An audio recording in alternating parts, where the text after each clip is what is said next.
राधे राधे दोस्तों। तो आज हम लोग एक बहुत ही इम्पॉर्टेंट नॉलेज के साथ आए हैं।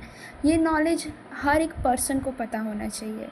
तो चलते हैं, इसमें हम जानेंगे इस वीडियो में कि अरेस्ट क्या होता है, इंट्रोगेशन क्या होता है, कस्टडी क्या होता है, इनकाउंटर कैसे होता है, और police remand, judicial remand and house arresting.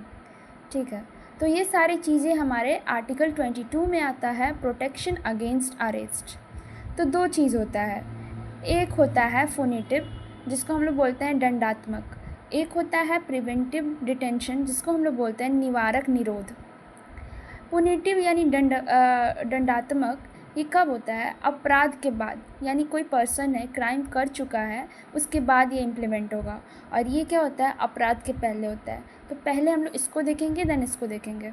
तो सबसे पहले इसमें तीन चीज़ आता है, एक होता है वारंट, एक होता है 24 आवर्स वाला जो सिस्टम है, और तीसरा हमारा आएगा लॉयर्स, मतलब हम लोग वकील कैसे हायर कर सकते हैं। चलते हैं पुनीटिव पे। पहले वारंट क्या होता है हम समझते हैं। वारंट कब होता है? अरेस्ट करने के लिए, मतलब वारंट अगर आपके घर में पुलिस आती है तो सबसे पहले हम लोग वारंट मांगते हैं कि किस आधार पे आप किसी पर्सन को अरेस्ट कर रहे हो, या फिर किस आधार पे आप मेरे घर में एंटर किए हो। तो इसके लिए दो चीज़ पहले जानना ज़रूरी है। एक होता है हमारा कॉजिनेबल ऑफेंस, एक होता है कॉजिनेबल नॉन कॉजिनेबल ऑफेंस। अब बात करते हैं हम लोग कॉग्निजेबल ऑफेंस क्या होता है। जब आप कोई सीरियस क्राइम किए हो, जैसे में मर्डर कर दिए, या फिर किसी को कस के मार दिए, ऐसा कि वो बहुत ही ज़्यादा उसको डैमेज हो गया, तब हम उसमें क्या करेंगे, इसका यूज़ होगा। इसमें क्या होगा कि police can arrest without a warrant. Police आपको बिना वारंट के अरेस्ट कर देगी, अब उसके लिए आप वारंट उससे मांगने नहीं जाओगे। क्यों? क्योंकि ये सीरियस क्राइम है। दूसरा हम जानते हैं नॉन कॉजिनेबल ऑफेंस। अब अगर आप लेस सीरियस क्राइम, यानी कि आपका क्राइम जो है वो ज़्यादा सीरियस नहीं है, जैसे में कि कोई असॉल्ट हो गया, कोई चीटिंग हो गया, कोई नॉर्मल सा काम हो गया, तो वो उतना बड़ा कोई क्राइम नहीं है, उतना सीरियस नहीं है, किसी को उतना ज़्यादा डैमेज नहीं हुआ है। तो इसमें आप, अगर आपको पुलिस आएगी अरेस्ट करने, तो आप उससे वारंट मांगोगे कि क्या आपको, पुलिस को पहले आप अरेस्ट करने से पहले वारंट दिखाना पड़ेगा। ठीक है, अब आते हैं हम लोग, ये दोनों समझ में आ गया। अब हम लोग आते हैं 24 आवर्स वाले कॉन्सेप्ट पे। 24 आवर्स, अगर पुलिस किसी को, जब किसी व्यक्ति को थाना में ले जाया जाता है अरेस्ट करके, तो वहाँ पे रजिस्टर में नोट किया जाता है टाइम कि कितने बजे अरेस्ट किया गया है उस व्यक्ति को। ठीक है, और अगर पुलिस व्यक्ति को 24 घंटे के अंदर मजिस्ट्रेट के सामने ले जा रही है, मजिस्ट्रेट यानी जज भी मान ले, उसके सामने ले जा रही है, पर अगर बीच में ट्रैफिक लग जाए, या फिर ट्रैवलिंग का समय, और या फिर बीच में छुट्टी पड़ जाए, तो ये सब काउंट नहीं होता है। देखिए, अगर किसी व्यक्ति को पुलिस अरेस्ट कर रही है तो वो पहले कहाँ, पुलिस स्टेशन में ले जाती है, और कॉपी में, मतलब उसका जो रजिस्टर बुक होता है वहाँ पे रजिस्टर करना पड़ता है कि पुलिस उस अपराधी को कितने बजे अरेस्ट की है। और मतलब हमारे लॉ के अकॉर्डिंग उस व्यक्ति को 24 घंटे के अंदर मजिस्ट्रेट के सामने पेश करना होता है।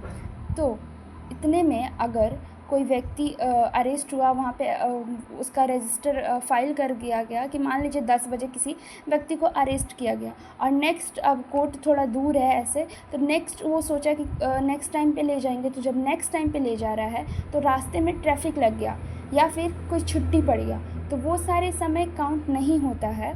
और हाँ, उसके बाद से उसको वो किया जाता है, उसके सामने प्रेजेंट किया जाता है। नेक्स्ट है हमारा लॉयर, वकील। लॉयर हमारे दो तरह का होते हैं, एक होता है प्राइवेट लॉयर, एक होता है गवर्नमेंट लॉयर। कैदी को ये अधिकार है, अगर कोई पर्सन है जिसको कैद किया गया है, जो कोई क्राइम किया है, तो उसको वो अपने लिए इंडिपेंडेंट है कि वो किसी भी लॉयर को हायर कर सकता है। कैदी को ये अधिकार है कि वो खुद से कोई सा भी वकील हायर कर सकता है।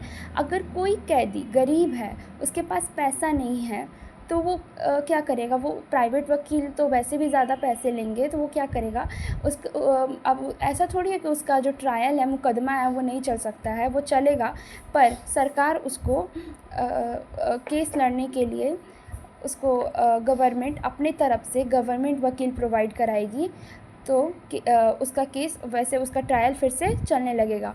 तो इसलिए पर एक कारण होता है, ज़्यादातर गरीब जो लोग होते हैं वो सरकारी वकील को हायर करते हैं, और प्राइवेट वकील को जो पैसे वाले होते हैं वो बड़े बड़े वकील को हायर करते हैं कि उनका केस जल्दी से मतलब अच्छे से चल जाए।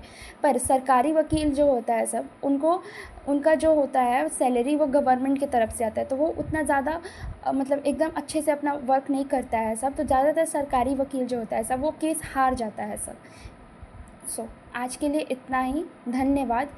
अगर आपको वीडियो अच्छा लगे तो चैनल को लाइक सब्सक्राइब ज़रूर करिए और कमेंट करके ज़रूर बताइए, ताकि हम और अच्छा से मतलब जो इम्पोर्टेंट ये सारे नॉलेज है हम और आपको दे सकें।